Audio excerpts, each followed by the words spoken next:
કાકીએ મને બધાની સામે થપ્પડ મારી. મારી આંખોમાંથી આંસુ વહી ગયા, પણ કોઈ આ વિશે કંઈ કહ્યું નહીં. જેમને પાર્ટીમાં આમંત્રણ આપવામાં આવ્યું હતું, ત્યાં કાકાએ તેના બિઝનેસ પાર્ટનરને આમંત્રણ આપ્યું હતું. જેનો દીકરો નિહાલ હતો, તે દિવસે ગભરાટમાં મારા હાથમાંથી શરબત નીચે પડ્યું તો કાકીનો ગુસ્સો આકાશ પર હતો. મારા માતા પિતા હવે રહ્યા નહીં અને તેમની મિલકત કાકા અને કાકીએ કબજે કરી લીધી. કાકીએ મને મારા પોતાના ઘરમાં જ નોકરાણી બનાવી દીધી અને રાત્રે કાકીએ મને માર માર્યો અને મારા હાડકાં ભાંગી નાખ્યા. કોઈક રીતે મેં મારો જીવ બચાવ્યો અને હું ત્યાંથી ભાગી અને અનાથ આશ્રમ પહોંચી. વર્ષો પછી એક છોકરો મને શોધતો ત્યાં આવ્યો. જ્યારે હું બહાર આવી અને જેમ તેને જોયો ત્યારે એવું લાગ્યું કે મારો શ્વાસ બંધ થઈ ગયો, કારણ કે સામે તો મારું નામ પીહુ છે. મારા માતા પિતાને ગુમાવ્યા પછી હું કાકા કાકીના ઘરે રહેવા લાગી. મારું બાળપણ સાદગી અને પ્રેમથી વીત્યું, પરંતુ મારા માતા પિતાના ગયા પછી એવું લાગ્યું કે મારા જીવનનો રંગ ગાયબ થઈ ગયો. એક સમયે આ ઘર મારું હાસ્ય ગુંજતું, મમ્મીનું હાસ્ય, પપ્પાની વાર્તા અને મારી તોફાની મજાક. પણ હવે તો ફક્ત નિર્જીવ દિવાલો અને ભૂતકાળના અત્યાચારો તેમાં ચોંટી ગયા. મમ્મી અને પપ્પા ગુજરી ગયા પછી કાકા અને કાકીએ મને પોતાના ઘરમાં રાખી, પણ મને દીકરી સમજીને નહીં, પણ બોજ માનીને. કાકીએ મને નોકરાણી બનાવી અને કાકાએ મને માણસ પણ ન રહેવા દીધી. કાકા અને કાકીએ ક્યારેય મારી સાથે પોતાના જેમ કે પોતાના બાળક જેમ વ્યવહાર કર્યો નથી.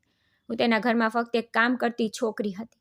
એક દિવસ ઘરે મહેમાનો આવ્યા, દાવત હતી અને બધું નિહાલ માટે હતું. તે જ કાકાના બિઝનેસ પાર્ટનરનો દીકરો જે લંડનથી શિક્ષણ પૂરું કરીને પાછો આવ્યો. કાકાએ તેને પાછો આવવાથી એક ઉજવણીનું આયોજન કર્યું, કારણ કે તે તેના પાર્ટનર સાથે સારા સંબંધો જાળવવા માંગતા હતા. મારા સિવાય બધું જ તેના માટે થયું. જે ક્ષણે મારા હાથમાંથી શરબતનો ગ્લાસ પડી ગયો, તે ગ્લાસને કારણે જાણે કાકીની આંખો કોઈ ઝેર આવી ગયો. કાકીએ ગળદી સામે મને જોરથી થપ્પડ મારી અને બધા ચૂપ હતા. નિહાલ પણ ચૂપ. મેં જોયું કે હું થોડી ક્ષણો માટે તેની આંખોમાં છીજી ગઈ, પણ પછી તે પણ ફરીથી તેના લોકોમાં ખોવાઈ ગયો. તે રાત્રે કાકીએ મને ખૂબ માર માર્યો, એટલો બધો કે મારા હાડકાં પણ ભાંગી ગયા. મને યાદ નથી કે હું રડી હતી કે બેહોશ થઈ ગઈ હતી. મને ફક્ત તે ક્ષણ યાદ છે જ્યારે હું શાંતિથી તે ઘરને છોડી દીધું, કાયમ માટે હું એક અનાથ આશ્રમમાં આવી ગઈ. ક્યારેક મારી આંખોમાંથી પ્રશ્નો સરી પડતા, પણ કોઈએ પૂછવાનું જરૂરી નહોતું માન્યું. સમય પસાર થતો ગયો. ઘણીવાર મને તે દિવસો યાદ આવતા જ્યારે હું તે નર્કમાં રહેતી. મારી સાથે શું કંઈ કરવામાં આવ્યું નહોતું. એકવાર તો મારી કાકીની દીકરીએ મને આળસુ કહીને તેણે મારા ચહેરા પર તેના કપડાં ફેંકી દીધા અને બહાર નીકળી ગઈ. હું તેને જોતી રહી. તે કાકાની દીકરી હતી, પણ મારાથી 1 વર્ષ નાની. હું રડતી, જાણે હું તેની કોઈ નોકરાણી હોય. મેં નાસ્તો બનાવ્યો અને પછી કોઈક રીતે હું પોતે પર યુનિવર્સિટી માટે તૈયાર થવા રૂમમાં ગઈ. તે ફરીથી આવી અને મને કપડાં ઇસ્ત્રી કરવા માટે આપ્યા. હું પણ લાચાર હતી. હું ના પાડી શકી નહીં, કારણ કે તે ઘરની પ્રિય હતી અને મફત એક ઉપયોગી વસ્તુ. જો હું કંઈક કહું તો મારી કાકી મને માર મારતી અને મને દુઃખ દેતી. તેથી જ હું ઝડપથી તેના કપડાં ઇસ્ત્રી કરીને રિક્ષા કરાવવા માટે હું રિક્ષા દ્વારા યુનિવર્સિટી જતી. પણ પછી કાકીની દીકરીની ગાડી મારી સાથે ખૂબ જ ઝડપથી પસાર થઈ. ખૂબ ઝડપી, જાણે તે જાણી જોઈને મારો પીછો છોડવા માંગતી. મારા કાકાએ તેને ગાડી ખરીદી આપી અને મારે ક્યારેક પગપાળા તો ક્યારેક ગરમીમાં જવું પડતું. આ મારું ભાગ્ય હતું. ક્યારેક મને પૂરતું ખાવાનું પણ મળતું નહોતું અને ભૂખ માત્ર પાણી પર જ સંતોષાતી. પણ છતાં હું આગળ વધતી રહી, તૂટેલા હાડકાં અને ઢીલાશ ભર્યા મન સાથે દરરોજ ઠોકર ખાતી. મારો વિશ્વાસ કરો કે મારું બાળપણ આજે હું જે સ્થિતિમાં છું તેના કરતાં પણ સારું હતું. મારા પિતાનો કપડાનો ધંધો ખૂબ સારો ચાલતો, જેના કારણે ઘરમાં ક્યારેય પૈસાની અછત નહોતી. તેમણે એક નાની દુકાનથી શરૂઆત કરી, પરંતુ સખ્ત મહેનત અને પ્રામાણિકતાથી તેમણે તેને એક મોટી કાપડની કંપનીમાં ફેરવી દીધી. શહેરના મોટા લોકો તેમનું નામ આદરથી લેતા. અમારા દાદાએ જે નાનો વારસો છોડી દીધો તે એક જૂનું ઘર. પપ્પા અને કાકાએ તેને વેચી દીધું અને પોતાનો હિસ્સો લઈ લીધો. પરંતુ તફાવત ત્યાંથી જ શરૂ થયો. મમ્મીએ હંમેશા પપ્પાને સહારો આપ્યો, ફક્ત પત્ની તરીકે નહીં, પણ સાચા સાથી તરીકે. જ્યારે પપ્પાએ ધંધો શરૂ કરવાનું નક્કી કર્યું ત્યારે મમ્મી ફરિયાદ કર્યા વિના નાના ભાડાના ઘરમાં રહેતી. ધંધો તેમના શ્રદ્ધા અને બલિદાનના પાયા પર હતો. જ્યારે ધંધો શરૂ થયો ત્યારે પપ્પાએ સૌથી પહેલું કામ મમ્મી માટે એક ભવ્ય ઘર બનાવ્યું. તેમના તે સ્મિત માટે જે છત પરથી ટપકતી ડોલમાં પાણી વર્ષો સુધી જીવંત રહ્યું. બીજી બાજુ મારા કાકા હંમેશા બીજાઓ સાથે સ્પર્ધામાં રહેતા. તેઓ સખ્ત મહેનત પાછળ રહેતા અને કાકી એક લોભી સ્ત્રી અને દેખાવ કરવાની શોખીન. દાદાના ઘરેથી મળેલા પૈસાથી ધંધો શરૂ કરવાને બદલે તેમણે સીધું એક સરસ ઘર ખરીદ્યું, જેથી તેઓ દુનિયાને બતાવી શકે તે તેમની પાસે શું છે. પરંતુ મારા માતા પિતાએ ઓછા પૈસામાં મોટા સપના જોયા અને તેને સાકાર કર્યા. આજે પપ્પાએ બનાવેલી દરેક વસ્તુ મમ્મીના આશીર્વાદ છુપાયેલા છે. કાકા પાસે ફક્ત એક દિવાલવાળું ઘર, જેમાં સંબંધો પણ ભાડે રાખવામાં આવતા. જ્યારે પપ્પાએ કાકાની સ્થિતિ જોઈ ત્યારે તેમણે તેમને તેમના વ્યવસાયમાં કામ આપ્યું. સવાર સાંજ તે અમારી સાથે રહેતા. અને હવે તે કંપનીમાં પણ કામ કરવા લાગી. પરંતુ કદાચ ભગવાનને બધું મંજૂર નહોતું. એક દિવસ મમ્મી પપ્પા કોઈ મિટિંગમાં જઈ રહ્યા હતા અને રસ્તામાં તેમનો અકસ્માત થઈ ગયો. તે એક ક્ષણમાં બધું ગુમાવી દીધું. આ દુઃખથી હું ભાંગી ગઈ. ફક્ત મમ્મી અને પપ્પા જ નહીં, પણ મારી આખી દુનિયા તે ક્ષણ મારાથી છીનવાઈ ગઈ. તેમના ગયા પછી એવું લાગ્યું કે મારી ખુશી પણ તેમની સાથે કાયમ માટે ગઈ અને મારી પાસે ફક્ત દુઃખ અને દુર્ભાગ્ય જ છે. મમ્મી અને પપ્પા પછી દુનિયામાં મારું કોઈ બચ્યું નહીં, ફક્ત કાકા અને કાકી, અને તેમણે પણ આ પરિસ્થિતિનો પૂરો લાભ લીધો. તેઓ તેમના ઘરને વિદાય આપી અને અમારા મોટા ઘરમાં આવીને સ્થાયી થઈ ગયા.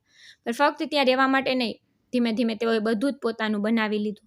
કાકાએ પણ ધંધો પોતાના નામે કરી લીધો અને જે ઘર મમ્મીએ સ્વપ્નની જેમ સજાવ્યું તે પણ હવે કાકીના કબજામાં હતું. તે ઘર જેમાં મારી બધી યાદો, દરેક હાસ્ય, દરેક ઈચ્છા દફનામાં આવી. હવે હું એક જ ઘરમાં નોકર તરીકે રહેતી, જેની કોઈને જરૂર નહોતી. મારી હાજરી કે ગેરહાજરી પણ કોઈને વાંધો નહોતો. કાકા અને કાકીએ તેમની પુત્રી સાથે મારા ઘરમાં કબજો કરી લીધો. થોડા સમય માટે તેઓ ફક્ત લોકોને દેખાવ કરવા માટે મારા પર થોડું ધ્યાન આપતા. તેઓએ મને ગુસ્સે કરવા માટે મજબૂર કરી, પરંતુ ટૂંક સમયમાં બધું બદલાઈ ગયું. અને ઘરના એક ખૂણામાં એવી રીતે બંધ કરી દેવામાં આવી જાણે હું એક નકામી વસ્તુ હોય, કોઈ અર્થ વગરની નકામી વસ્તુ. જેમ જેમ મારી ઉંમર વધતી ગઈ તેમ તેમ મારો આત્મવિશ્વાસ પણ ઓછો થતો ગયો. હું દરરોજ શાંતિથી મારી જાતમાં ડૂબી રહી હતી. હું પણ ઈચ્છતી હતી કે કાકીની દીકરીની જેમ હું પણ મુક્તપણે જીવન જીવી શકું. હું ફરી શકું, ખુલીને હસી શકું, મારા માટે કંઈક વિચારી શકું. પણ કાકીએ મારા માટે જીવનને અભિશાપ બનાવી દીધો. જ્યારે મારી મેટ્રિકની પરીક્ષા હતી ત્યારે પણ તેણે મારી પ્રશંસા કરી નહોતી કે મને થોડું પ્રોત્સાહન આપ્યું નહોતું. તે જ સમયે તેની દીકરીનો જન્મદિવસ આવ્યો. બધા કાર્યો સંભાળવાનું કામ મને સોંપવામાં આવ્યું. દરેક જવાબદારી મારા માથા પર એવી રીતે મૂકવામાં આવી કે જાણે હું તે ઘરની નોકરાણી હોય. અને સાચું કહું તો તેણે મને એવી જ બનાવી દીધી હતી. ક્યારેક મને લાગતું કે જો મમ્મી પપ્પા જે જીવતા હોત તો આ ઘર મારું હોત અને હું આ ઘરની રાણી હોત. ચૂપ રહેનાર નોકરાણી નહીં. જ્યારે મેં સારા માર્ક્સ સાથે મેટ્રિક પાસ કર્યું ત્યારે મને લાગતું કે કદાચ મારું નસીબ થોડું બદલાઈ જશે. પરંતુ મારી કાકીએ તે સમયે મને સ્પષ્ટ કહ્યું, તારે હવે ભણવાની જરૂર નથી, ઘરે બેસીને કામ શીખો, ઘર સંભાળો. પણ હું ભણવા માંગતી હતી. અને સૌથી મોટી વાત એ હતી કે મારા માટે શાળા એકમાત્ર એવી જગ્યા હતી જ્યાં હું જઈ શકું અને થોડા સમય માટે ઘરની ગૂંગળામણમાંથી બહાર નીકળી શકું. ત્યાં મને થોડી રાહત મળતી, થોડો આરામ, થોડી પોતાની ઓળખ. જો હું આખો સમય ઘરે રહેત તો કદાચ હું ડિપ્રેશનનો શિકાર બની હોત. મેં હિંમત ભેગી કરી અને કોઈક રીતે મારા કાકાને સમજાવ્યા કે આગળનો અભ્યાસ જરૂરી છે. અને જ્યારે હું કોલેજ પહોંચી ત્યારે તે ક્ષણ મારી સ્વતંત્રતાનો પહેલો શ્વાસ હતો. કોલેજના બહાને થોડો સમય ઘરથી દૂર રહેવું, લોકોને મળવું, લોકો સાથે વાતચીત કરવી અને સૌથી અગત્યનું મારી જાતને મળવું. જ્યારે મેં ઉત્તમ માર્ક્સ સાથે FSC પાસ કર્યું ત્યારે મારા હૃદયમાં એક નવી આશા જાગી. પણ મારી કાકીએ ફરી એકવાર એ જ વાતનું પુનરાવર્તન કર્યું કે હવે બંધ કરો, વધુ આગળ ભણવાનું નથી. પણ હું હમણાં યુનિવર્સિટીમાં પ્રવેશ લેવા માંગતી હતી. મારા સપના હજુ જીવંત હતા, પણ ફી ખૂબ વધારે. અને આ વખતે કાકીએ સ્પષ્ટ કહ્યું કે જો તારે ભણવું હોય તો તારા પોતાના પૈસાથી ભણ, અમે તને કોઈ પૈસા પણ નહીં આપીએ. આ સાંભળીને હું ચૂપચાપ ત્યાં જ ઊભી રહી ગઈ. મેં કાકા તરફ જોયું. કદાચ તેઓ કંઈક કહેશે, કદાચ તેઓ મારી વાત માનશે, પણ તેમના ચહેરા પર એક મૌન હતું. અને તે મૌન એ મારા આંતરિક અવાજને પણ શાંત કરી દીધું. જે લોકો મારા માતા પિતાના પૈસાથી જલસો કરી રહ્યા હતા તેઓ જ મને આગળ અભ્યાસ કરવાથી અટકાવી રહ્યા હતા. કેટલી અદ્ભુત વાત હતી ને! તેઓએ તેની બધી ઈચ્છા પૂરી કરી એ જ પૈસાથી, જે મારા પિતાની મહેનતનું પરિણામ હતું. આખા ઘરમાં બધા મારા સિવાય તે પૈસા વાપરી રહ્યા હતા. અને સૌથી દુઃખ વાત એ હતી કે હું કંઈ કરી શકતી નહોતી. સમય મને એટલી તોડી નાખી કે હવે મારામાં જવાબ આપવાની હિંમત પણ નહોતી. કાકીએ મારું અપમાન કર્યું. તેણે મને થપ્પડ પણ મારી, પણ હું બસ મૌન રહી. અહીં સુધી તેની દીકરી પણ મને વાતો સંભળાવતી હતી અને હું બધું ચૂપચાપ સાંભળતી. મારા હૃદયમાં ઘણું બધું હતું, પણ એવું લાગતું કે મારી જીભ કામ કરતી બંધ થઈ ગઈ છે. હવે હું મારા માટે અવાજ ઉઠાવવાનું ભૂલી ગઈ હતી. મેં 2 યુનિવર્સિટીઓમાં શિષ્યવૃત્તિ માટે ફોર્મ ભર્યા, પણ મેં મારા હૃદયમાં આશા છોડી દીધી. એવું લાગતું કે હવે આ જ મારું એકમાત્ર જીવન છે. 24 કલાક ઘરમાં કાકી દ્વારા ઠપકો, ટોણા અને મને એક મિનિટ માટે પણ શાંતિ નહીં. મને લાગવા લાગ્યું કે કદાચ ભગવાન પણ હવે મને જોતા નથી. પણ કદાચ એ જ ભગવાનની આંખે મારા પર દયા આવી ગઈ. એક દિવસ મને એક યુનિવર્સિટીમાંથી ફોન આવ્યો. મને પૂર્ણ શિષ્યવૃત્તિ મળી ગઈ. તે ક્ષણે પહેલીવાર મને લાગ્યું કે મેં કાકાને એક પણ શબ્દ બોલ્યા વિના જવાબ આપ્યો છે. તે પણ એક એવો જવાબ જે હંમેશા યાદ રહેશે. કાકીને સંપૂર્ણ ખાતરી હતી કે હવે હું હંમેશા ઘરે રહીશ. પરંતુ આ વખતે તેને અપમાનનો સામનો કરવો પડ્યો, કારણ કે મેં યુનિવર્સિટીમાં પ્રવેશ લીધો હતો. ઘરની બહાર નીકળતી વખતે મને લાગ્યું કે હવે જીવન થોડું સરળ બનશે. પરંતુ પહેલા જ દિવસે હું ત્યાં મારી રેગિંગ થઈ ગઈ.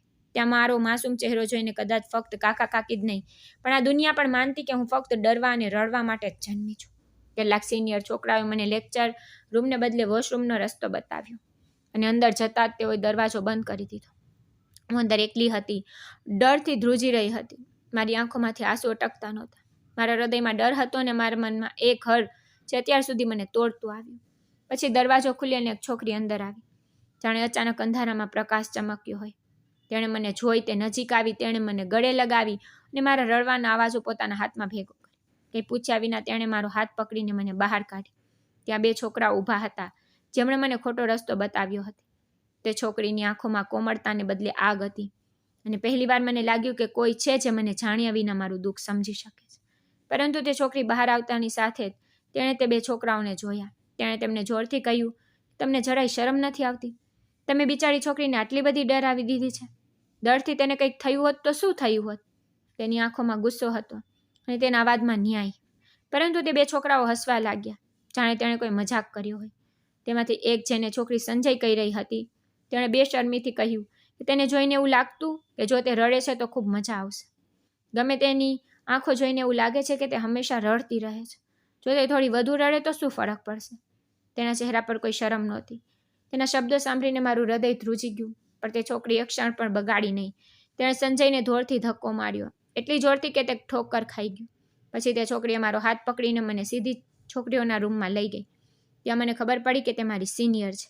તેણે સંજયને મને એકલી માર્ગદર્શન આપતા જોઈ હતી અને તે ક્ષણે તે તરત જ મને બચાવવા માટે પાછળ આવી ગઈ, કારણ કે કંઈક ખોટું થવા પહેલાં તે મને બચાવી શકે. હકીકતમાં જો તે સમયસર ન આવી હોત તો હું ત્યાં જ મરી ગઈ હોત. તેણે મને ખૂબ જ સ્પષ્ટ કહ્યું કે તારે સંજયથી દૂર રહેવું. તે એક અમીર પિતાનું બગડેલું બાળક છે. તેણે આખી યુનિવર્સિટીનું જીવન દુઃખી કરી દીધું છે. એવું લાગે છે કે બીજાઓને પરેશાન કરવું એ તેનું પ્રિય રમત છે અને મને પહેલા જ દિવસે ડર લાગવા લાગ્યો. મારું હૃદય વિચારીને ધ્રુજતું કે શું આ મારું ભવિષ્યનું જીવન છે? તે સમયે મને લાગ્યું કે જો મેં કાકીનો ઠપકો સાંભળ્યો હોત તો સારું હતું. હું તેના ટોણા સહન કરી લેત, પણ અહીં અપમાન નહીં. ડરથી હું સાવ ભાંગી ગઈ. તે જ સાંજે મેં એક છોકરીને કહ્યું, અત્યાર સુધી મારી સિનિયર હતી, હવે હું યુનિવર્સિટી નહીં આવું. પણ તેણે મને સમજાવી અને દિલાસો આપ્યો, તો આ રીતે કેમ પાછળ હટી રહી છે? આ બરાબર નથી. જો કંઈક થશે તો આપણે બંને સાથે મળીને તેનો સામનો કરીશું. તું કેમ ડરે છે? પછી તે દિવસથી તે મારી ખૂબ સારી મિત્ર બની ગઈ. મારા જીવનની પહેલી સાચી મિત્ર તે સિનિયર હતી, પણ તેણે ક્યારેય મને હલકી ગુણવત્તાની માની નથી. મારું દરેક દુઃખ હવે તેનું પોતાનું હતું અને તે મારા દરેક સુખમાં મારા કરતાં વધુ ખુશ થતી. મને યાદ છે કે મારા બાળપણમાં પણ મારા ઘણા મિત્રો હતા, પરંતુ જ્યારે તેના પરિવારને ખબર પડી કે મારા પિતા કાપડના વ્યવસાયમાં છે, ત્યારે એક મિત્રએ તેની પુત્રીની મારી સાથેની મિત્રતા તોડી નાખી. આ દુનિયા હંમેશા લાભ આપીને સંબંધો બનાવતી રહી છે. જ્યાં સુધી લોકો મારા પિતા પાસેથી મેળવતા, ત્યાં સુધી બધા તેમની આસપાસ ફરતા રહ્યા, પરંતુ તેમના મૃત્યુ પછી બધાના વિચારો બદલાઈ ગયા. આટલા વર્ષો પછી કોઈ મારા હૃદયથી મિત્ર બનવું એ મારા માટે એક એવી લાગણી હતી જે કદાચ મારા આખા જીવનના અંધકારમાં પહેલીવાર પ્રકાશ જેવું લાગતું હોય. મને હંમેશા મીરા સાથે વાત કરવાનું, તેને મળવાનું ગમતું. તે એવી વ્યક્તિ બની ગઈ જે કંઈ પણ કહ્યા વિના મારા દુઃખને સમજી લેતી. જ્યારે પણ હું કંઈક સારું રાંધતી ત્યારે તે કાકીથી છુપાવતી અને મારા માટે ટિફિનમાં અલગથી પેક કરી લાવતી. ખાસ કરીને તેના માટે મારી હાથથી બનાવેલ ખીર અને બટેકાના પરાઠાની ચાહક બની ગઈ. પણ એક દિવસ મીરાએ અચાનક રજા લઈ લીધી. તે દિવસે મને એવું લાગ્યું કે હું યુનિવર્સિટીમાં ફરી એકલી પડી ગઈ છું. એવું લાગ્યું કે બધા મારી સામે જોઈ રહ્યા હતા. તે દિવસ હું મીરા માટે ખીર બનાવી લાવી હતી, પણ સંજયે મારું ટિફિન ચોરી કરી લીધું. તેને જોઈને મારો શ્વાસ થંભી જતો. મારું શરીર ડરથી ધ્રુજવા લાગતું અને કદાચ તે મારા આ ડરનો આનંદ માણતો. તેણે ટિફિન ઉપાડ્યું અને હસતા હસતા કહ્યું કે તારી રસોઈ તો ખૂબ જ સ્વાદિષ્ટ છે. ચાલ, કાલથી તું મારા માટે પણ ચાઇનીઝ ફૂડ બનાવી લાવજે. આપણે ઘરનું ટિફિન શેર કરીશું. તેના શબ્દો સાંભળીને હું લગભગ જીવ ગુમાવી બેઠી. કાકી મને રસોડામાં મારી પસંદગીનું કંઈ બનાવતા જોશે તો બિલકુલ અશક્ય હતું.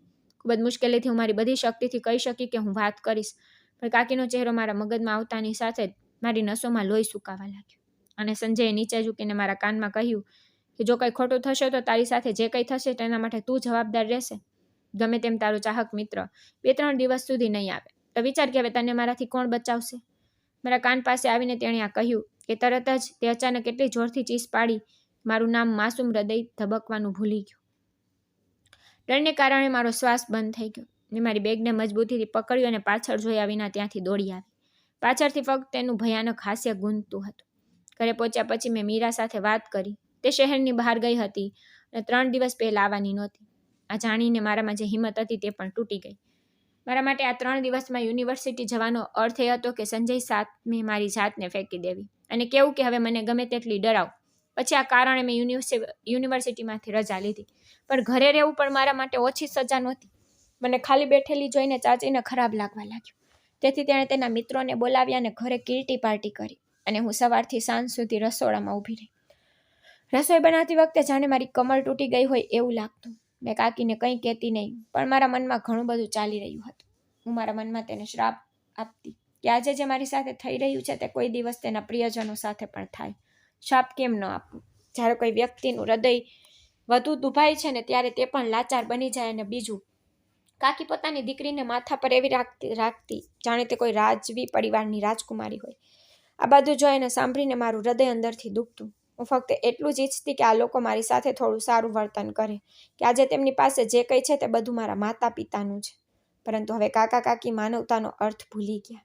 તેમણે પપ્પાનું બેંક ખાતું પણ બંધ કરાવી દીધું, જેમાંથી દર મહિને ગરીબોને રાશન મોકલવામાં આવતું. તેઓએ ગરીબો વિશે સેજ પણ વિચાર્યું નહીં. કહેવાય છે કે વ્યક્તિ જેટલું વધારે મેળવે છે ને તેના ઈરાદા વધે છે. તેઓ એવું જ કરી રહ્યા છે. જેમ જેમ તેમની પાસે પૈસા વધતા ગયા તેમ તેમ કાકા કાકીની લાલસા પણ વધતી ગઈ. તેઓ માનતા કે તેઓ પૈસા બચાવી એકઠા કરીને કંઈક પ્રાપ્ત કરી રહ્યા છે, પરંતુ વાસ્તવમાં તેઓ પોતાને ગુમાવી રહ્યા હતા અને હું ફક્ત પડછાયા જેવી બની રહી. પછી જેમ જેમ હું તે દિવસો પસાર કર્યા અને 3 દિવસ પછી મીરા પાછી આવી તો મેં તેની સાથે યુનિવર્સિટી જવાનું શરૂ કર્યું. પણ કેમ્પસ પહોંચતા જ મને લાગ્યું કે સંજય મારી રાહ જોઈ રહ્યો છે અને મને જોતા જ તેણે તરત જ હાથમાં રહેલી બોટલનું ઢાંકણ ખોલીને મારી તરફ લંબાવ્યું. તે ક્ષણે હું ડરી ગઈ. મારો શ્વાસ અટકી ગયો. ફક્ત ફિલ્મના તે ડરામણા દ્રશ્યો મારા મનમાં આવ્યા, જાણે કોઈ છોકરો છોકરી પર એસિડ ફેંકે છે. વિચારી શકતી નહોતી કે આગળ શું થશે. પણ બીજી ક્ષણે તેણે બોટલની આખી શાહી મારા ચહેરા અને કપડા પર રેડી દીધી. મારા મોંમાંથી એક ચીસ નીકળી ગઈ કે હું પોતે પણ વિશ્વાસ કરી શકતી નથી કે હું આટલી જોરથી બોલી શકું છું. મારી ચીસથી સંજય પણ ચોંકી ગયો, જાણે તેને આની અપેક્ષા નહોતી. સંજય અને તેના મિત્રો મને જોઈને જોરથી હસવા લાગ્યા, પરંતુ મને સૌથી વધુ દુઃખ મીરાનું હાસ્યનું હતું. તે પણ તે સમયે પોતાને હસતા રોકી શકી નહીં. કદાચ હું તે સમયે ખરેખર પાગલ દેખાતી હતી. ચહેરો અને કપડાં શાયથી રંગાયેલા, જાણે કોઈએ મને દુનિયા સામે બદનામ કરવાનું ઉદાહરણ બનાવી દીધું. સંજય આ બધું ફક્ત એટલા માટે કર્યું કારણ કે હું તેના માટે ખોરાક લાવી નહોતી. તે એક એવો વ્યક્તિ હતો જે પોતાની દરેક વાતનો બદલો લેતો અને તે પણ ખરાબ અને ઘટિયા રીતે.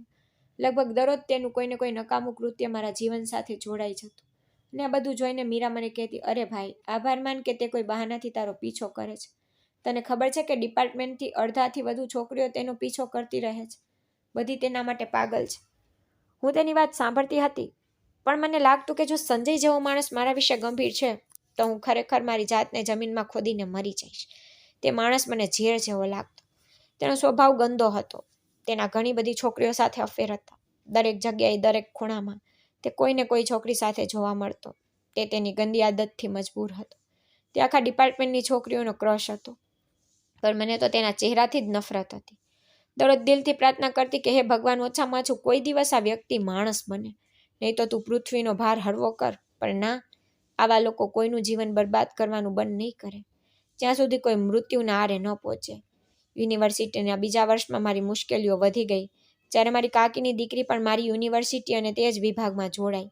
મારા કાકા અને કાકી પાસે તેની ફી માટે લાખો રૂપિયા હતા, પણ તેમની પાસે મારા માટે એક નાની ફી પણ નહોતી. એટલું જ નહીં, તેમની દીકરીના પ્રવેશની ખુશીમાં તેમણે તેમના પ્રિયજનને એક નવી કાર પણ ભેટમાં આપી. અને હું હજી પણ તે જ બસમાં એકલી મુસાફરી કરતી, ધક્કામુક્કીનો ભોગ બનતી અને અપમાનનો ભોગ બનતી. ત્રીજી રીતે યુનિવર્સિટીમાં આવી. તેને જોઈને એવું લાગતું કે બધાની નજર ફક્ત તેના પર જ ટકેલી છે. તે દેખાવમાં ખૂબ સુંદર હતી. તેના ઉપર પૈસાની ચમકે તેનું આકર્ષણ વધુ વધારી દીધું. દરેક છોકરો તેના માટે પાગલ લાગતો અને તે પણ આ ધ્યાનને પોતાની શક્તિ માનતી. તે યુનિવર્સિટીમાં એટલી ઘમંડી રીતે ફરતી કે જાણે આ શહેર અને આ જગ્યા ફક્ત તેના માટે જ બનાવવામાં આવી હોય. જ્યારે હું તેને જોતી ત્યારે મારું લોહી ઉકળી ઉઠતું. જ્યારે તે તેની બ્રાન્ડેડ કારમાંથી નીચે ઉતરતી અને પછી મને એવી રીતે જોતી કે જાણે હું જમીન પરથી ધૂળ ઉડી રહી હોય. આ ઉપરાંત યુનિવર્સિટી જતાં પહેલાં દરરોજ તે મારાથી પોતાના કપડાં ઇસ્ત્રી કરાવતી અને હું મીરાને કારણે કંઈ કહી શકતી નહીં. પણ એક દિવસ મીરાએ મને કહ્યું કે તે યુનિવર્સિટીમાં આટલા સારા પોશાક પહેરીને કેમ આવે છે. પણ આનું સાચું કારણ સંજય હતો. હા, એ જ સંજય જેના સ્વભાવથી મારું હૃદય નર્વસ થઈ જતું. તે પણ બીજી છોકરીઓની જેમ તેના માટે પાગલ હતી. ને સંજય માટે છોકરીઓનું દિલ જીતવું એ કોઈ મોટી વાત નહોતી. એક દિવસ કોઈની સાથે બહાર જવું, બીજા દિવસે કોઈ બીજાની સાથે બહાર જવું એ તેની ખૂબ જ ખરાબ આદત હતી. મેં એકવાર પોતાને તેની મોટી બહેન સમજીને તેને સમજાવવાનો પ્રયાસ કર્યો અને ફક્ત એટલું જ કહ્યું કે સંજય યોગ્ય વ્યક્તિ નથી, તારે તેની સાથે ના ફરવું જોઈએ, તે ખૂબ જ ખરાબ વર્તન કરે છે. પણ તેણે મારી સામે એવી નજરે જોયું કે મેં ઝેર થૂક્યું હોય અને તરત જ મને તેના રૂમમાંથી બહાર કાઢી. બીજા દિવસે વહેલી સવારે યુનિવર્સિટી જવા નીકળી કે સંજયની કાર અચાનક મારી સામે આવી ગઈ. કંઈ પણ બોલ્યા વિના તેણે મને બળજબરીથી તેની કારમાં ખેંચી લીધી. કહ્યું કે હવે તું મારા પાત્ર પર સવાલ ઉઠાવે છે, હવે જો આજે હું મારું સાચું પાત્ર બતાવું. તે સમયે તેની આંખો અને તેનું વર્તન એટલું ડરામણું હતું કે મારું શરીર પણ ડરથી ધ્રુજવા લાગ્યું. મારી જાતને કોસવા લાગી કે આખરે મેં મારી કાકીની દીકરી સાથે કેમ દલીલ કરવાનો પ્રયાસ કર્યો. તેણે જ સંજયને ઉશ્કેર્યો હશે. તે પોતાનો ગુસ્સો મારા પર ઠલવી રહ્યો હતો. જો તે પોતે નર્કમાં પડવા માંગતી હોય તો તેને પડવા દો, મારે મારું જીવન કેમ બરબાદ કરવું? પણ અફસોસ, મારું ભાગ્ય મને મુશ્કેલીમાં નાખવા માટે નરક જેવું લાગ્યું. હું સંજય જેવા છોકરાના ચક્કરમાં ખરાબ રીતે ફસાઈ ગઈ. ડરથી મારો ચહેરો ફીકો પડી ગયો. મારું હૃદય ખૂબ જ ઝડપથી ધબકતું. હું વિચારી રહી હતી કે તે મને કોઈ નિર્જીન જગ્યાએ ન લઈ જાય. મને ખબર નથી કે મને ત્યાં લઈ ગયા પછી તે મારી સાથે શું કરશે, અને આ વિચાર મારો શ્વાસ પણ બંધ કરી દીધો. પણ પછી સિગ્નલ પર ગાડી થોડીવાર માટે અટકી. એવું લાગ્યું કે ભગવાને મને તક આપી છે. મેં મારી બધી શક્તિ એકઠી કરી અને મારા જીવનમાં પહેલીવાર મેં ખરેખર હિંમત બતાવી. મેં સંજયના હાથ પર બટકું ભર્યું. હા, એ જ સંજય જે તેના અપમાનનો બદલો લેવા માટે આવું કરી રહ્યો હતો. મેં એટલી જોરથી ભર્યું કે તેણે ખૂબ જ જોરથી ચીસો પાડી અને કોઈક રીતે મેં મારો હાથ છોડાવ્યો અને કારમાંથી કૂદી ગઈ. તે જગ્યા કોઈ સામાન્ય ક્રોસ રોડ નહોતો. પોલીસ પણ ત્યાં હાજર હતી. સંજય ઈચ્છા હોવા છતાં પણ કંઈ કરી શક્યો નહીં અને તેને ગાડી આગળ વધારવાની ફરજ પડી. રસ્તા પર પડી ગઈ. મારા હાથ પણ છીલાઈ ગયા. પગમાં પણ ઊંડી ઈજા થઈ. હું લંગડાતા ચાલી રહી હતી. મારો મોબાઈલ, બેગ, પુસ્તકો બધું સંજયની ગાડીમાં રહી ગયું. ત્યારબાદ મેં પોલીસ પાસે મદદ માંગી અને તેઓએ મને ઘરે મૂકી દીધી. પણ હું દરવાજા પાસે પહોંચી અને થોડો શ્વાસ લેવા લાગી કે તરત જ કાકીનું એ જ જૂનું વર્તન સામે આવ્યું. મને જોતાં જ તેણે કહ્યું, ઠીક છે, સારું થયું તું આવી ગઈ છે. કેટલાક મહેમાનો આવવાના છે. કૃપા કરીને તું બધું સંભાળી લેજે. પણ કોઈએ પૂછ્યું નહીં કે મને શું થયું છે, કે હું કેવી છું, તને કેમ ઈજા થઈ. કોઈએ કંઈ પૂછ્યું નહીં.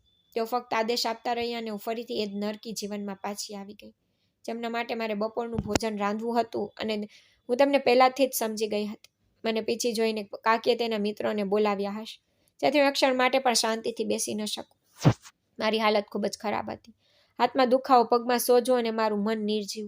પણ કાકીને ફક્ત તેમના નાસ્તાની ચિંતા, કોઈને મારી પરવા નહીં. તે સમયે મને ધાબળામાં ચહેરો છુપાવીને ખૂબ રડવાનું મન થતું. મારી પરિસ્થિતિ પર, મારી લાચારી પર, પણ આ લાચારી પણ ખૂબ વિચિત્ર. તે વ્યક્તિ એ કરવા મજબૂર કરે છે જે તેનું હૃદય ઈચ્છતું નથી. હું મારા આંસુ ગળીને રસોડામાં લંગડાતી આવી. એવું લાગતું કે હાથની દરેક હાલચાલ સાથે મારો જીવ છીનવાઈ રહ્યો છે. છતાં મારે બધું જ કરવું પડતું. શાકભાજી કાપવા, દાળ રાંધવી. હું ધીમે હિંમતથી શાકભાજી કાપી રહી હતી. ત્યારે અચાનક કાકીનો ભારે અવાજ મારા કાન સુધી પહોંચ્યો. શું થયું? હાથ તૂટીને અલગ થઈ ગયો છે શું? તો આટલા આરામથી કામ કરી રહી છે, જાણે તું આ જગ્યાની રાણી હોય. મેં હિંમત એકઠી કરીને કહ્યું, કાકી, મારો હાથ દુખે છે. પણ કદાચ કાકીની જીભમાં માનવતા નામનો કોઈ શબ્દ નહોતો. તેણે મને ટોણો માર્યો અને કહ્યું કે જો તે તૂટે છે તો તારા ભૂસાના મગજને સરખો કર, તે ફરીથી તૂટશે નહીં. મને ખબર નથી કે મગજ ક્યાં છે. એ કોઈ અંધ વ્યક્તિની જેમ ચાલી રહી હશે એટલે જ તને દુઃખ થયું હશે. મને બધું ખબર છે. હું સમજુ છું. તું હવે ઢોંગ ના કર, તારું કામ શાંતિથી કર.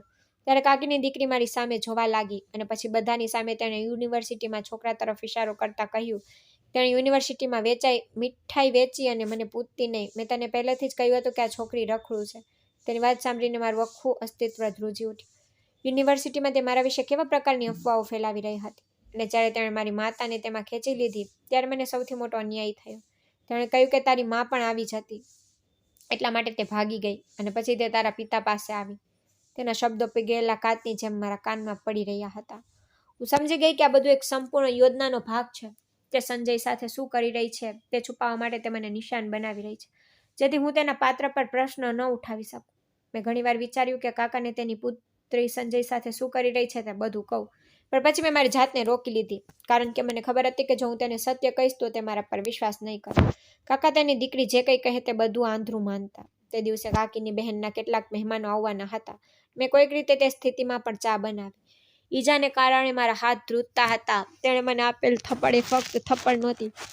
કાકીના શબ્દોએ મારા આખા અસ્તિત્વને ગાળો આપી દીધી.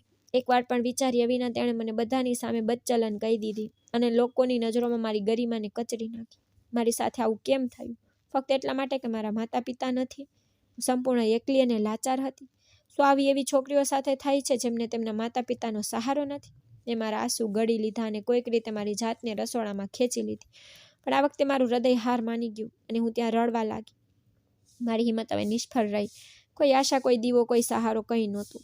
આ ગર્દીવાળી દુનિયામાં હું ખરેખર ખૂબ જ એકલી થઈ ગઈ. મને ભગવાન સામે ફરિયાદ હતી કે તેણે મારા પિતાને મારી પાસેથી કેમ છીનવી લીધા. તેણે મારા માટે એક પણ વ્યક્તિને કેમ ન મોકલ્યો જે મારી ઢાલ બની શકે. પણ એવું લાગતું હતું કે ભગવાનને મારા પ્રશ્નોના જવાબ પોતાની રીતે આપ્યા. એવો જવાબ જે જોઈને હું દંગ રહી ગઈ. મેં હવે યુનિવર્સિટી જવાનું બંધ કરી દીધું હતું. હું કાકાના આખા પરિવારને પસંદ કરતી નહોતી, કારણ કે તેઓ પણ મને ક્યારેય પસંદ કરતા નહોતા. પણ એ છોકરો નિહાલ જે મારા ઘરે વારંવાર આવતો, તે કાકાના બિઝનેસ પાર્ટનરનો દીકરો, જેના પરિવાર સાથે કાકા સારા સંબંધો જાળવવા માંગતા હતા, જેથી જરૂર પડે તે તેમનો લાભ લઈ શકે. પણ આ નિહાલ તો ઇત્તેફાકથી એ જ હતો જેની સાથે હું બાળપણમાં રમતી હતી. તે હંમેશા ગંભીર, થોડો શાંત અને પોતાના કામમાં ધ્યાન રાખતો છોકરો. છતાં જ્યારે પણ તે મારા ઘરે આવતો ત્યારે મને ખુશીથી નહીં, પણ મને કોઈ ફરક પડતો નહીં. કારણ કે શું મને ફક્ત એવું લાગતું કે તે મારા પિતાનો વ્યવસાય લેવા આવ્યો છે. તેથી જ હું તેને આવકાર માટે મારા રૂમમાંથી બહાર ન નીકળી. જ્યારે તે લંડનથી પાછો આવ્યો ત્યારે અમારા ઘરમાં એક મોટી પાર્ટીનું આયોજન કરવામાં આવ્યું. કાકાએ પોતાની મરજીથી આ પાર્ટીનું આયોજન કર્યું, ફક્ત પોતાના હિતોને ધ્યાનમાં રાખી. નહીંતર કાકા એવા વ્યક્તિ હતા કે તેઓ ક્યારેય કોઈ પણ એક પૈસો પણ ખર્ચ ન કરે. નોકર નોકરાણીઓ હતું શું, એ મને એ જ સ્થિતિમાં મૂકી દીધી. નિહાલ આવે તે પહેલાં મેં મારું બધું કામ પૂરું કર્યું, પછી મારા રૂમમાં ગઈ અને મારી જાતને બંધ કરી દીધી. બધે પ્રકાશ, સજાવટ અને હાસ્ય હતું અને મારું હૃદય અંદરથી ઘૂંટતું હતું. બધા લોકો જે સંપત્તિ પર આનંદ માણી રહ્યા હતા તે એક સમયે મારા માતા પિતાની હતી, પણ મારી પાસે કંઈ નહોતું. આ વિચારતા હું તે સમયે સૂઈ ગઈ. પછી મધ્યરાત્રે ભૂખને કારણે હું જાગી ગઈ. તેથી હું શાંતિથી રસોડા તરફ ગઈ, જેથી બચેલું ખાઈને પેટ ભરી શકું, અને રસોડામાં જઈને મેં શાકભાજી કાઢી રોટલી લીધી. હમણાં પાછી ફરતી હતી કે ત્યારે મારા મોંમાંથી એક જોરદાર ચીસ નીકળી ગઈ. મારા મોંમાંથી નીકળેલ ચીસને તેણે મારા મોં પર તેનો હાથ રાખી દબાવી દીધી. હા, એ નિહાલ હતો. કદાચ પાર્ટી પછી તે અમારા ઘરે રોકાયો હતો, પણ આ સમયે તેને જોઈને એવું લાગ્યું કે મારો શ્વાસ એક ક્ષણ માટે બંધ થઈ ગયો. મારી આંખોમાં ડર થીજી ગયું. જો તેણે એક સેકન્ડ પણ મોડું કર્યું હોત તો કદાચ હું ડરથી બેહોશ થઈ ગઈ હોત. પણ થોડી વાર પછી તે ધીમેથી મારું મોં મૂક્યું અને કહ્યું, શું થયું દોસ્ત? આજે પણ તું બાળપણ જેટલી જ ડરપોક છે. જો મેં તને ચૂપ ન રાખ્યું હોત તો તું આખા મોહલ્લાને જગાડી દેત. તે નિહાલ હતો. હા, મેં તેને ઓળખી લીધો, પણ તેનો વ્યવહાર, તે મૈત્રીપૂર્ણ અંદાજ, ઘણા વર્ષોનો મિત્ર જે અચાનક મારી સામે આવી ગયો હતો. મેં એના પર ઉદાસ અને અણગમતી નજર નાખી અને ઝડપથી થાળીમાં ખોરાક મૂક્યો અને કંઈ બોલ્યા વગર મારા રૂમમાં ગઈ. પણ જતી વખતે મને લાગ્યું કે એની આંખો મારો પીછો કરી રહી છે. જ્યાં સુધી મેં દરવાજો બંધ ન કર્યો એ ત્યાંથી જવાનો નહોતો. પણ આ છોકરો, આ નિહાલ લાગે છે, એ સૂતો નહોતો. રાત્રે મને રસોડામાં ફરતી જોઈને સવારે વહેલો ઉઠીને મારા ઘરે આવ્યો. એકવાર તેણે કહ્યું કે મને અફસોસ છે કે તું આજ સુધી પોતાના માટે બોલવાનું શીખી નથી. તું ફક્ત દુશ્મની અને ગુલામીમાં જીવી રહી છે. પીહુ, આ વાત સમજ. ગુલામો ક્યારેય પોતાનું જીવન જીવતા નથી. એ ફક્ત બીજાની ઈચ્છા પ્રમાણે જ પોતાનું જીવન વિતાવે છે. એના આ શબ્દો સીધા મારા હૃદય પર અથડાયા, પણ હું કંઈ બોલી શકી નહીં. મેં એને જવાબ ન આપ્યો કે ન તો એની હાજરીમાં મોઢું ફેરવ્યું, કારણ કે જો મેં એને કંઈ કહ્યું કે ત્યાંથી જવાનું કહું તો કાકી મને જીવતી મૂકત નહીં. એ ખૂબ ખાસ હતો એટલે હું હંમેશાની જેમ ચૂપ રહી. એ પછી મેં નાસ્તો બનાવ્યો. પછી હું મારા રૂમમાં આવી. પણ મારી કાકીની દીકરી આજે તેના પહેરવાના કપડાં રાખીને ગઈ હતી, જેને મારે ઇસ્ત્રી કરવાની હતી. મને આજે આ કપડાં બાળવાનું મન થયું, પણ ફરી એકવાર એ જ લાચારી મારા હાથની હથેળીને કોઈ તીક્ષ્ણ વસ્તુની જેમ ચોંટી રહી હતી. જ્યારે હું તેના કપડાં ઇસ્ત્રી કરી રહી હતી ત્યારે નિહાલ ધીમે આવીને મારી સામે ઊભો રહ્યો. તે દિવાલ સાથે ઝૂકીને મારી સામે જોઈ રહ્યો હતો, જાણે તે મારી અંદર દબાયેલી ચીસો સાંભળી રહ્યો હોય. તેણે કહ્યું કે તું ક્યારે બોલતા શીખીશ પીહુ? તેના વર્તનમાં કંઈ ખોટું નહોતું, ફક્ત એ જ ચિંતા હતી. તેની આંખોમાં કંઈક એવું હતું કે હું થોડીક સેકન્ડ માટે તેને જોતી રહી. એક ક્ષણ માટે એવું લાગ્યું કે હું બધું ભૂલી ગઈ. ઇસ્ત્રી પણ શર્ટ પર હતી. જ્યારે મેં પાછળ જોઈ ત્યારે ધુમાડો નીકળી રહ્યો હતો અને હું આ જોઈને ડરી ગઈ. જ્યારે મેં જોયું કે મારી કાકીની દીકરીનો શર્ટ બળી ગયો હતો. હવે હંગામો ચોક્કસ હતો. તે પછી હું ફરિયાદભરી નજરે નિહાલ તરફ જોઈ રહી હતી, કારણ કે તે સમયે મારું ધ્યાન ભટકાવાનું કારણ તો તે જ હતો. પણ હવે હું શું કહું? એટલામાં મારી કાકીની દીકરી ગુસ્સામાંથી આવી અને કપડાં માંગવા લાગી. હું કંઈ બોલી શકી નહીં, પણ તેણે મારો ડરેલો ચહેરો જોયો અને પછી મારા હાથમાંથી બળી ગયેલો શર્ટ છીનવી લીધો અને તેનો ગુસ્સો 7મા આકાશે પહોંચી ગયો અને તે મારા પર હાથ ઉપાડવા જતી હતી. પછી મેં તરત જ મારી આંખો ઝડપથી બંધ કરી દીધી, જે દર વખતે થતું. મેં વિચાર્યું હતું કે હવે મારા ભાગમાં બીજો થપ્પડ છે, પણ આ શું? મને થપ્પડ તો ન લાગી. પછી મેં ધીમે ધીમે મારી આંખો ખોલી અને મારી સામેનું દ્રશ્ય જોઈને હું સદબદ થઈ ગઈ. પહેલી વાર કોઈએ મને આટલી ક્રૂરતાથી બચાવી. પહેલી વાર કોઈએ મારા માટે કોઈનો હાથ રોક્યો. પણ તે સમયે હું કંઈ બોલી શકી નહીં. ફક્ત આશ્ચર્યથી નિહાલ તરફ જોતી રહી. બીજી ક્ષણે ઘરમાં તોફાન મચી ગયું. મારી કાકીની દીકરી બૂમો પાડવા લાગી અને બધાને કહેવા લાગી કે મેં તેના કપડાં બારી નાખ્યા છે અને નિહાલ મને તેને મારવા દેતો નથી. તેણે કહ્યું, જુઓ મમ્મી, તે મને મારવા પણ નથી દેતો. તેણીએ મારો સારો શર્ટ બારી નાખ્યો. હવે તે તેનું રક્ષણ કરી રહ્યો છે. કાકી તરત જ ગુસ્સાથી ભરાઈ ગઈ. તેના સાથે કાકાનો ચહેરો પણ ઝેરથી ભરાઈ ગયો. કાકીએ કહ્યું, શું થયું નિહાલ દીકરા? જો તેણે ભૂલ કરી છે તો તેને સજા પણ મળવી જોઈએ ને. તું આની વચ્ચે કેમ કૂદી રહ્યો છે? કાકીના અવાજમાં ફરી એકવાર મારું નામ નફરતથી લપેટાયેલું હતું અને નિહાલનું નામ અત્યંત પ્રેમથી. પણ નિહાલે બધાના અવાજને અવગણ્યો. તેણે ઠંડા પણ કડક સ્વરે કહ્યું, તો શું થયું? માણસો જ ભૂલ કરે છે, પણ એનો અર્થ એ નથી કે આપણે કોઈ પર જુલ્મ કરીએ અને ભવિષ્યમાં કોઈને પીહુ પર હાથ ઉપાડતા જોવા માંગતો નથી. તેના આ શબ્દો સાંભળીને મારી આંખો આંસુઓથી ભરાઈ ગઈ. ફક્ત નિહાલ તરફ જોતી રહી. કદાચ આ એ ચમત્કાર હતો જેને હું દરરોજ ભગવાન પાસે માંગતી. જાણે આજે પહેલી વાર મારી લાચારીની સાંકળ તોડી પણ પ્રથમ વાર કર્યો હતો તે નિહાલ હતો. મારા હૃદયને ખૂણો તેના માટે નરમ પડવા લાગ્યો. કદાચ પહેલી વાર મને થપ્પડથી બચાવ થયો અને આ મારા માટે સૌથી મોટી રાહત હતી. તે પછી હું પણ યુનિવર્સિટીએ જવા નીકળી ગઈ. રસ્તા પર એવી રીતે ઊભી હતી જાણે હું મારી જાતથી ભાગી અને કોઈ બીજી દુનિયામાં જતી હતી. ત્યારે પાછળથી કાકીની દીકરીએ પોતાની ગાડી એમ કાઢી જાણે મને કચડી નાખશે. જો હું ખરેખર સમયસર ત્યાંથી ખસી ન હોત તો કદાચ હું આજે બચી ન શકત. દરેક પસાર થતા દિવસ સાથે મને તે માતા પુત્રીથી ડર લાગવા લાગ્યો. તેમની પાસે શક્તિ હતી, નામ હતું અને સૌથી મહત્વની વાત એ હતી કે તેઓ કોઈથી ડરતા નહોતા. તેઓ મને કચડી નાખત તો કદાચ કોઈ તેમને દોષ ન દેત.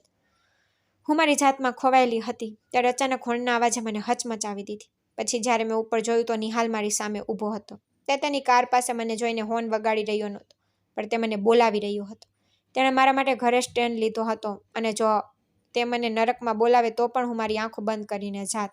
પછી હું તેની પાસે ગઈ અને શાંતિથી તેની કારમાં બેસી ગઈ. અમે બંને આખા રસ્તે એકદમ ચૂપ રહ્યા. ન તો તેણે કંઈ કહ્યું કે ન મેં, પણ મારા હૃદયના ધબકારા કંઈક કહી ગયા. તે મને યુનિવર્સિટી સામે છોડીને ચાલ્યો ગયો. તે દિવસે મારો આખો દિવસ ફક્ત એક જ નામ પર પસાર થયો, નિહાલ. મારા ગાલ પર જે લાલી આવી ગઈ હતી તે પણ મને કહી રહી હતી કે હું નિહાલને પસંદ કરવા લાગી છું. તે મારા જીવનનો પહેલો માણસ હતો જે મારા માટે લડ્યો. પછી જ્યારે યુનિવર્સિટીથી ઘરે પાછી આવી ત્યારે કાકીએ મને જોઈને ચૂપચાપ મારાથી મોં ફેરવી લીધું.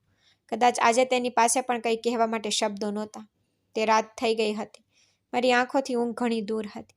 તેથી હું અગાસી પર ગઈ અને ઠંડી હવા તરફ, મેં આકાશ તરફ જોવાનું શરૂ કર્યું. કદાચ મારા મમ્મી પપ્પા ક્યાંક હતા જેને આજે હું ખૂબ યાદ કરી રહી હતી. પણ પછી કોઈએ મારા ખંભા પર હાથ મૂક્યો અને હું ખૂબ જ કૂદી પડી. મારા મોંમાંથી એક જોરથી ચીસ નીકળી ગઈ, પણ તેણે મારા મોં પર તેનો હાથ મજબૂતીથી મૂક્યો. તેણે કહ્યું, શું થયું દોસ્ત? તું આટલી બધી કેમ ચીસો પાડે છે? નિહાલ મારી સામે છાતી પર હાથ રાખીને ઊભો હતો. માથું નમાવ્યું અને ધીમેથી કહ્યું, મને ખબર નહોતી કે તમે આ સમયે અહીં છો. પછી તેનું સ્મિત વધુ ઊંડું થઈ ગયું. તેણે કહ્યું, મતલબ કે જો ખબર હોત તો ચીસો ન પાડત? અને હું અહીં તારી સાથે કંઈક વાત કરવા આવ્યો હતો. આ કહીને તે ઊંડી આંખોથી મારી સામે જોઈ રહ્યો હતો અને હું શરમથી લાલ થઈ ગઈ. મેં કહ્યું, તો પછી રાત્રે આવવાની શું જરૂર હતી? તેની આંખોમાં કંઈક એવું હતું જાણે તે મારી આત્માને વાંચી રહ્યો છે. અને બીજી ક્ષણે તે કંઈ બોલ્યા વિના મારી સામે ઘૂંટણીએ પડી ગયો અને કોઈ જાદુની જેમ તેના હાથમાં એક ગુલાબ હતું. હું એક ક્ષણ માટે ત્યાં જ થીજી ગઈ. તેણે કહ્યું, પીવું, હું તને પસંદ કરવા લાગ્યો છું અને હવે મને લાગે છે કે હું તારા વિના રહી શકીશ નહીં. હું તારા પ્રેમમાં પડી ગયો છું. શું તું મારા પ્રેમને સ્વીકારીશ? તેનું વર્તન, તે ગુલાબથી તેને ઘૂંટણીએ પડીને મને એવું લાગ્યું જાણે એક સુંદર સ્વપ્ન જોઈ રહી છું. મેં ક્યારેય વિચાર્યું નહોતું કે કોઈ મને આ રીતે પ્રેમ કરશે, તે મારા માટે ઘૂંટણીએ પડી જશે. તે સમયે મારું હૃદય ખરેખર આંસુઓથી ભરાઈ ગયું અને મારી આંખો હસતી હતી. તે પણ જાણતો હતો કે મારો જવાબ શું હશે, છતાં પણ તે મારી આંખોથી નહીં પણ મારા મોંથી સાંભળવા માંગતો હતો. તે પછી મેં સહેજ માથું હલાવ્યું અને તેના હાથમાંથી તે ગુલાબ લીધું. મેં તેનો પ્રસ્તાવ સ્વીકાર્યો અને તે ક્ષણે એવું લાગ્યું કે આખી દુનિયાની ખુશી મારી આંખોમાં ઉતરી ગઈ છે. પછી તે ઊભો થયો અને મને ખૂબ જ જોરથી ગળે લગાવી લીધી. હું થોડી ક્ષણો માટે થીજી ગઈ. મારું હૃદય ધબકતું બંધ થઈ ગયું. આ પહેલી વાર હતું જ્યારે કોઈએ મને આટલી કડકાઈથી અને પ્રેમથી ગળે લગાવી હતી. તે પણ ખુશીમાં. મને વાત ગમી નહીં કે મારા લગ્ન હજુ થયા નથી અને નિહાલે મને આ રીતે પોતાના હાથમાં પકડી રાખી. પણ કદાચ તેની ખુશી એવી હતી કે તે પોતાની લાગણીઓને કાબૂમાં રાખી શક્યો નહીં. તે રાત્રે નિહાલે મારી સાથે ખૂબ જ મીઠી વાત કરી. તેણે મોટા મોટા વચનો આપ્યા અને મેં આંખો બંધ કરીને સ્વીકાર્યું. તેણે ફક્ત એક શરત મૂકી કે જ્યાં સુધી આપણે લગ્ન ન કરીએ ત્યાં સુધી તે મારાથી અંતર રાખે, અને નિહાલે આ વાત સ્વીકારી હતી. તે ક્ષણે મને સમજાયું કે તે છોકરો ફક્ત બોલવામાં જ નહીં પણ સમજવામાં પણ ખાસ છે. તે મારા હૃદયમાં વધુ ઊંડા ઉતરી ગયો. બીજા દિવસે સવારે મારી આંખોમાં ખૂબ સુંદરતા હતી, કારણ કે તે મારા અને નિહાલના પ્રેમનો પહેલો દિવસ હતો. પણ કોઈ જાણતું હતું કે તે જ દિવસે મારા માટે સૌથી કદરૂપો સાબિત થશે. તે જ દિવસ મારી ખુશીનો નાશ કરશે. હું જાગી, તૈયાર થઈ નાસ્તો કર્યો. પછી હું ઘરેથી નીકળી. નિહાલ મને યુનિવર્સિટી મૂકવા આવ્યો, અને આ વખતે પહેલીવાર તે મારી સાથે કારમાંથી નીચે ઉતર્યો. તે ફક્ત મારો ભાગ જોવા માંગતો હતો. અમે બંને સાથે ચાલતા હસતા હતા, જાણે જિંદગી એક નવી શરૂઆત આપી હોય. પણ જેમ અમે વિભાગના દરવાજા પર પગ મૂક્યો, તરત જ મારી આત્મા ધ્રુજી ગઈ. મારા ચિત્રો દરેક દિવાલ પર, દરેક બોર્ડ પર, દરેક ખૂણામાં ચોટેલા હતા. કોઈએ મારા ગૌરવને, મારા અસ્તિત્વને પોતાના અશ્લીલ, ખોટા અને શરમજનક ચિત્રોથી કચરી નાખી હતી. તે ચિત્રો જોઈને મેં મારી આંખો નીચી કરી. હું મારી પોતાની નજર ટાળી રહી હતી. બધા મારી સામે ખરાબ રીતે જોઈ રહ્યા હતા. કોઈ હસી રહ્યું હતું, કોઈ મને ટોણા મારી રહ્યું હતું. સંપૂર્ણપણે ભાંગી પડી, અંદરથી તૂટી ગઈ. અને પછી જ્યારે મેં નિહાલ તરફ જોયું, ત્યારે તે આંખો જેમાં શંકાસ્પદ હતી, એક તિરસ્કાર હતો. જાણે હું કોઈ ખરાબ છોકરી હોય. તે કંઈ પણ બોલ્યા વિના ચૂપચાપ ત્યાંથી પાછો ફર્યો. એક પણ શબ્દ બોલ્યા વિના અને પાછળ જોયા વિના ચાલ્યો ગયો. મારો તે પ્રિન્સ ચાર્મિંગ મને મારી સૌથી ખરાબ સ્થિતિમાં એકલી છોડી દીધી. પથ્થરની જેમ ત્યાં જ ઊભી રહી ગઈ. મારી આંખો હવે આંસુઓમાં પાણી નહીં પણ હવે પીડાથી ભરાઈ ગઈ. તે ક્ષણે વિભાગના વડાએ મને બોલાવી. હવે મારા માટે માત્ર બદનામી જ નહીં, સજા પણ શરૂ થઈ ગઈ. ત્યાંથી ભાગ્યાને ઘરે આવી. મેં મારી જાતને રૂમમાં બંધ કરી દીધી. દિવસ આમ જ પસાર થઈ ગયો. રાતનો સમય હતો, લગભગ 1 કે 2 વાગ્યા હતા. બહાર કાકા કાકીના અવાજો હજુ પણ બંધ થયા નહોતા. તેઓ હજુ પણ મને શ્રાપ આપી રહ્યા હતા, જાણે હું કોઈ ગુનેગાર હોય. મારું હૃદય થાકી ગયું હતું. મારી આંખો એટલી બધી રડી રહી હતી કે હવે તેમાં આંસુ પણ નહોતા. ફક્ત એક જળ પીડા હતી જે મારા અસ્તિત્વમાં રોકાઈ ગઈ. એટલામાં જ મારા રૂમના દરવાજા પર હળવા ટકોરા પડ્યા. હું ડરી ગઈ. આ સમયે કોણ હોઈ શકે? પહેલાં તો મને લાગ્યું કે કાકા હશે. કદાચ તે મને કોઈ નવી અત્યાચાર કહેવા આવ્યા હશે. પછી એક પરિચિત અવાજ આવ્યો. પીહુ, દરવાજો ખોલ. હું તારી સાથે કંઈક મહત્વપૂર્ણ વાત કરવા માંગુ છું. આ અવાજ મીરાનો હતો. તે અવાજ જે મેં મહિનાઓથી સાંભળ્યો નહોતો. એક ક્ષણ માટે મને વિશ્વાસ ન થયો. મીરા અહીં આટલા ખરાબ સમયમાં હતી? મેં ધ્રુજતા હાથે દરવાજો ખોલ્યો, અને દરવાજો ખોલતાની સાથે જ તેણે મને ગળે લગાવી દીધી. એવું લાગ્યું કે મારી બધી પીડા તે એક ક્ષણમાં બહાર નીકળી ગઈ. હું ખૂબ રડવા લાગી. તેણે મને ગળે લગાવીને કહ્યું કે તું ગઈ ત્યારથી ખૂબ એકલી થઈ ગઈ છે, અને હવે તો હદ વટાવી ગઈ છે. હું તે યુનિવર્સિટીમાં આટલું કહીને હું હિચકી સાથે રડવા લાગી. ત્યારે તેણે મને સાંત્વના આપીને કહ્યું, ચૂપ રે મિત્ર. કોણે કહ્યું કે તું એકલી છે? કોણે કહ્યું કે તું તૂટી ગઈ છે? હું પાછી આવી ગઈ છું, તારી મિત્ર પણ છું, અને હું હવે કોઈને તને સ્પર્શ કરવા નહીં દઉં. મીરાના અવાજમાં એક એવી તાકાત હતી કે જે મેં ક્યારેય મારામાં શોધી નહોતી. મેં તેને હિચકીઓ વચ્ચે પૂછ્યું, તને આ વિશે કેવી રીતે ખબર પડી? તેણે મારા ફોન તરફ ઇશારો કર્યો. જે ફોન તે મને પાછો આપ્યો હતો તેણે જ આ કર્યું. જ્યારે મેં ઇન્સ્ટાગ્રામ અને અન્ય સ્થળોએ તારી હાલત જોઈ ત્યારે એક ક્ષણ માટે પણ શાંતિથી બેસી શકી નહીં. મીરાએ તે રાતને મારા માટે નિર્ણયની રાત બનાવી દીધું. જુઓ પીહુ, બસ ચૂપ ન બેસો. આ લડાઈ હવે મારી પણ છે, તેણે કહ્યું, અને તેના લેપટોપ બેગમાંથી કેટલાક દસ્તાવેજો કાઢ્યા. સાયબર ક્રાઇમ રિપોર્ટ્સ, યુનિવર્સિટી ફરિયાદ ફોર્મ્સ અને વકીલ દ્વારા લખેલી નોટિસ. મીરાએ તે પહેલેથી જ તૈયાર કરી લીધી હતી. તેણે કહ્યું કે હવે સંજયને બક્ષવામાં આવશે નહીં, અને આમાં જે પણ સામેલ હશે તે કોઈ પણ હોય, બધાનો માસ્ક ઉતારી દેવામાં આવશે. તેના શબ્દો સાંભળીને મને એવું લાગ્યું કે જાણે કોઈ મારી અંદરની તૂટેલી છોકરીને પાછી જોડી દીધી હોય. આટલા લાંબા સમય પછી પહેલી વાર મને એવું લાગ્યું કે હું ફક્ત કોઈનો પ્રેમ નથી પણ કોઈની જવાબદારી પણ છું. અને આ તે વળાંક હતો જ્યાંથી પીહુની વાર્તા પાછી આવવા લાગી. તે રાતની તે ક્ષણ મારા જીવનની સૌથી ભયાનક અને ઝેરી યાદ બની ગઈ.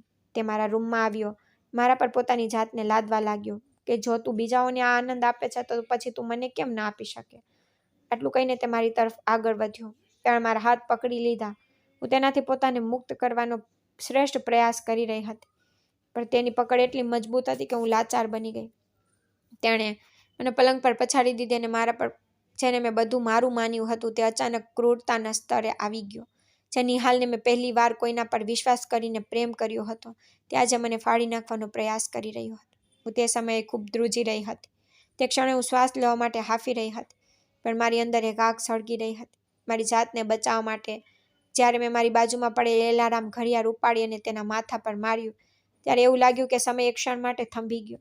તેણે પીડાથી ચીસો પાડી પાછળ ફરી ગયો, પણ મને કોઈ રાહત ન મળી.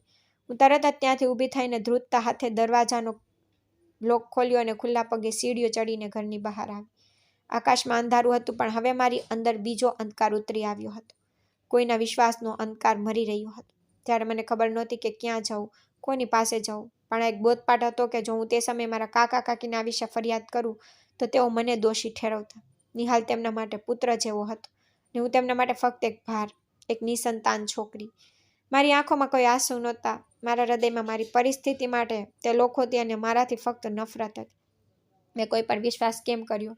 ફક્ત દોડતી રહી અંધારામાં, ભયના પડછાયામાં. કોઈ પાર નહોતું, કોઈ રસ્તો નહોતો. હવે મારી પાસે ફક્ત એક જીદ હતી કે હવે હું કોઈનું સાંભળીશ નહીં, કોઈના ઉપકાર પર જીવીશ નહીં. તે રાત્રે મેં મારી જાતને વચન આપ્યું કે હવે મારું જીવન બીજા કોઈનું નહીં રહે. હું મારા ઘા સાથે, મારી હિંમતથી અને મારા સત્ય સાથે મારી પોતાની વાર્તા લખીશ. તે પછી મારો રસ્તો હવે તે દરવાજા તરફ હતો જ્યાંથી મેં તે ઘર કાયમ માટે છોડી દીધું.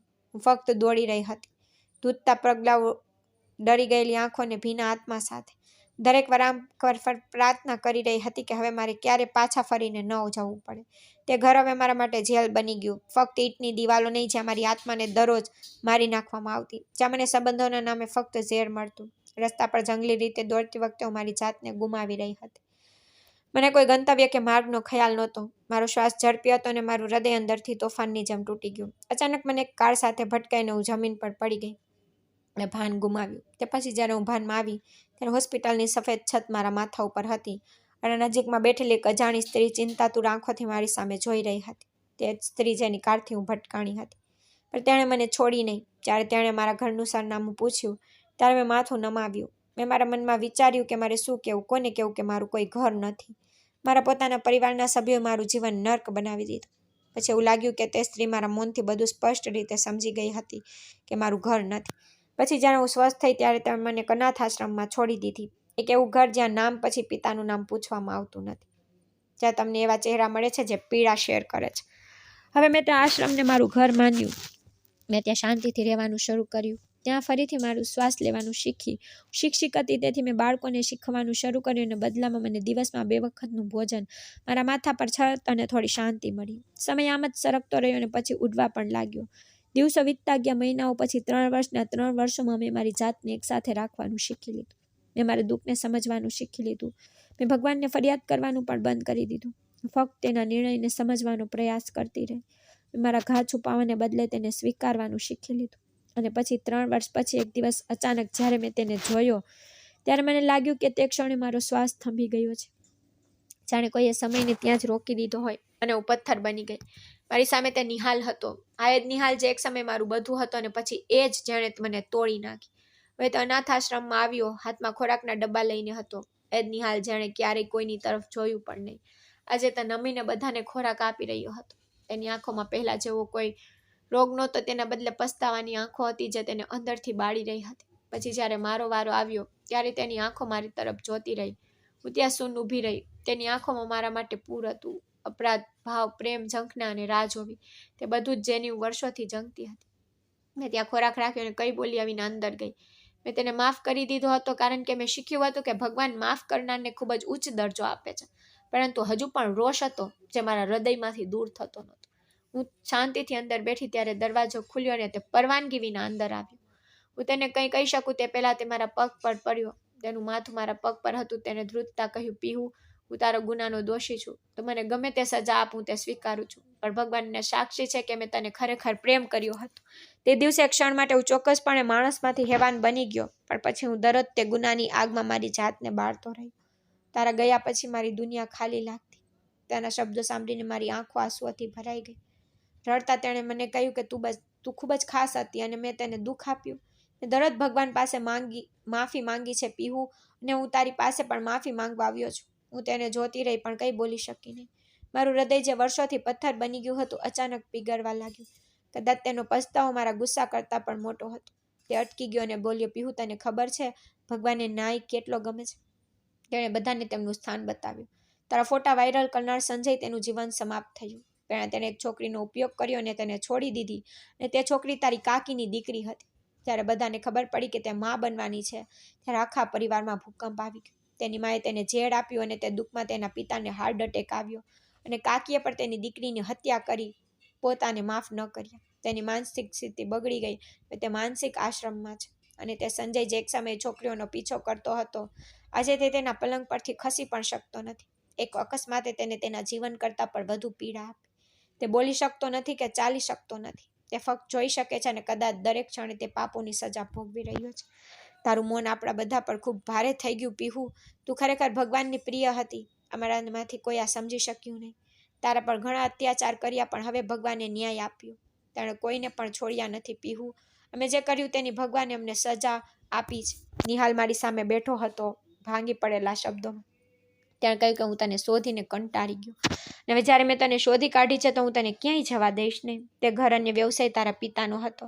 તારા કાકાએ તેમની અંતિમ ક્ષણોમાં મને કહ્યું હતું કે પીહુને તેના હક પાછા આપો અને હું તે તને પાછા આપવા માંગુ છું. ફક્ત એકવાર મને માફ કરી દે પીહુ. કૃપા કરીને મને બરબાદ થવાથી બચ. તેણે ધ્રુજતા હાથે મારો હાથ પકડ્યો. પરંતુ હવે મારી નજરમાં કોઈ વ્યક્તિ પર નહોતી. તે ફક્ત ભગવાન પર હતી. મેં મારી પીડા અને બદનામી આગમાં મારી જાતને સળગાવી દીધી. પરંતુ બદલામાં ભગવાને મારા જીવનને બરબાદ કરવામાં સામેલ બધાને સજા આપી. પછી મેં તેને ત્યાં જવા કહ્યું કારણ કે હું ફરીથી મારી જાતને તે જ વિશ્વાસમાં મૂકી શકતી નથી. તેણે મને બારીને રાખ કરી દીધી. મેં તેને માફ કરી દીધો પણ હું હજી પણ મારી પાસે પાછી આવી શકી નહીં. પણ પછી આશ્રમની એક વૃદ્ધ મહિલા જે હંમેશા મારા દુઃખને સમજતી, તેણે મારો હાથ પકડીને કહી, દીકરી, જો કોઈને તેની ભૂલ સમજાય ને પસ્તાવો થાય તો તેને માફ કરવું એ સૌથી મોટું કામ છે. અને જે માફ કરે છે તે તો મહાન વ્યક્તિ છે. તેના શબ્દોથી મારા હૃદયમાં યુદ્ધ શરૂ થયું. હું હંમેશા તે છોકરીની જેમ મારા ઘાને સ્પર્શતી રહી કે હું એવી સ્ત્રી બનીશ જે તેને ખંજવાળીને નહીં પણ તેને મટાડીને જીવે. મેં નિહાલને માફ કરી દીધો, મારા ઘાને નહીં, અને પછી મેં નિહાલ સાથે સાદગીથી અનાથ આશ્રમમાં જ લગ્ન કર્યા. જ્યારે હું નિહાલ સાથે જઈ રહી હતી ત્યારે મને ફક્ત એક જ વાત યાદ આવી કે જો કોઈ સવારે ઘરેથી નીકળી જાય ને સાંજે પાછો આવે તો તેને ખોવાયેલો ન કહેવાય. તે રસ્તો ખોવાયેલો કહેવાય છે. નિહાલ મારો રસ્તો હતો. તેણે મારું માન અને મારી ઓળખ દીધી જે મારી હતી. તે મને પૂરા હૃદયથી પ્રેમ કરતો હતો. આજે હું ફક્ત તેની પત્ની નહીં પણ તેના જીવનની સૌથી કિંમતી સંપત્તિ બની ગઈ. લગ્ન પછી નિહાલના ઘરમાં બધું નવું હતું. દિવાલો, વાતાવરણ, સંબંધો અને સૌથી વધુ મારી પોતાની ઓળખ. નિહાલ મને ખૂબ પ્રેમ વર્તો. તે દરેક નાની વાતનું ધ્યાન રાખતો. પણ મારા હૃદયમાં હજુ પણ એક ડર હતો. પ્રેમમાં વિશ્વાસ કરવો એટલો સરળ નથી. જ્યારે જ પ્રેમ એક દિવસ ખંજરમાં ફેરવાઈ જાય. દર વખતે નિહાલ મારી નજીક આવતો ત્યારે હું ભૂતકાળની ક્ષણોમાં પાછી ફરતી, લાચાર, તૂટેલી અને ડરેલી. નિહાલને પણ ખ્યાલ આવ્યો કે હું હવે ફક્ત તેનો સાથ નથી માંગતી પણ પોતાના માટે ઊભા રહેવા માંગતી હતી. તે ક્યારેય મારા પર દબાણ કરતો પણ મારી આંખોમાં દેખાતી મુશ્કેલીને તે વાંચતો હતો. એક દિવસ હું અરીસા સામે ઊભી હતી. મારી જાતને જોઈ રહી હતી. આજે પણ શું હું એ જ છું જેને બધાએ મારી દબાવી અને કચડી નાખી, કે શું હું પોતાને બચાવનાર બનીશ? તે દિવસથી મેં એક નિર્ણય લીધો કે હવે હું ફક્ત જીવીશ નહીં પણ બદલાઈશ. મારા જેવી દરેક છોકરીઓનો અવાજ બનીશ, જે હું પહેલાં હતી તેવી જ. તે પછી આ વિચારીને ધ્યાનમાં રાખીને મેં શહેરની એક મહિલા સહાય સંસ્થામાં જોડાવાનું શરૂ કર્યું. ધીમે ધીમે હું ત્યાં આવતી છોકરીઓને વાર્તાઓ કહેતી અને તેમની આંખોમાં મારું પોતાનું પ્રતિબિંબ જોતી. હું એક એવી સ્ત્રી બનવા લાગી જે કાયદાને જાણતી હતી, માત્ર એક શાંત સ્ત્રી નહીં. નિહાલ પણ આ સમયે મને સહારો આપતો રહ્યો. ક્યારેક દૂરથી, ક્યારેક તેના પ્રેમથી અને ક્યારેક તે રાત્રે દરવાજા પર ઊભો રહેતો, એ જોવા માટે કે હું એકલી નથી.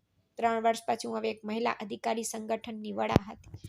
મારો ચહેરો હવે કોઈ અખબારમાંથી કાપવામાં આવેલ ચિત્ર નહોતો. હવે હું તે દીકરીઓની આશા બની ગઈ હતી જેમની પાસે કોઈ આશ્રય નથી.